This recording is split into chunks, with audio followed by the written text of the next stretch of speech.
azan wogogbe yonale.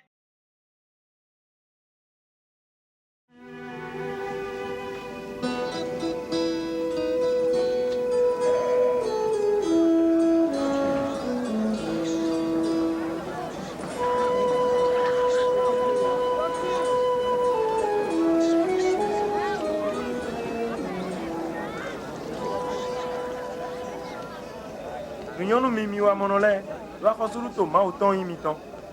Nyɔnu mimi xɔvɛ sisi dinle do mina gɔfo.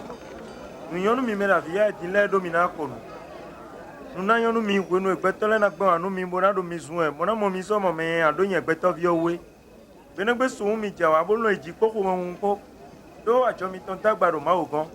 Do mo etɔgbo etɔ le ko tu anu gbe do ma wo tɔ le gbɔ.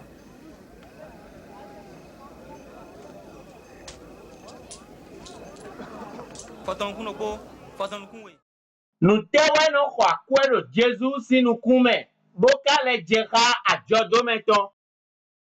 Ne esi ƒu dzre nu exɔ akue nu Jesu le do tsele ugbɔ.